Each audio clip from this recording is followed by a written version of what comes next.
మీలో ఎవరైనా ఇలా ఉన్నారా? మన ఇంటికి చుట్టాలొచ్చి వాళ్ళెళ్ళిపోయేటప్పుడు ఏడ్చేవాళ్ళు. చిన్నప్పుడు నేను కూడా అంతే. ఇప్పుడు మిన్ను కూడా అలాగే ఏడుస్తుంది వాళ్ళ అమ్మమ్మ ఎళ్ళిపోతుందని.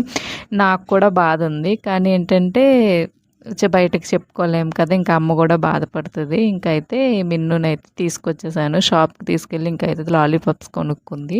అమ్మకైతే ఇంక డ్యూటీ ఉందని చెప్పి వెళ్ళిపోతుందనమాట. ఇంకైతే అక్కడి నుంచొచ్చిన తర్వాత మిన్నుకైతే స్కూల్‌కి రెడీ చేసేసాను. వీళ్ళెళ్ళాక నాకింక కిచెన్ క్లీనింగ్ ఉంది.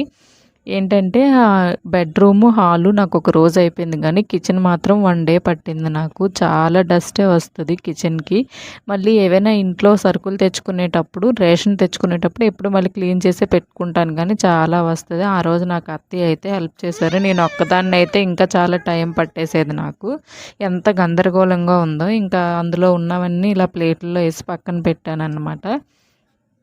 ఇంకా అవన్నీ అయిన తర్వాత క్లీన్ అయిన తర్వాత ఇవన్నీ క్లీన్ చేసి ఇంకా కబోర్డ్స్‌లో సర్దేసుకున్నాను. అప్పటికి మనసు ప్రశాంతంగా ఉంది. కిచెన్ అనేది క్లీన్‌గా ఉంటే చాలా హ్యాపీగా ఉంటది.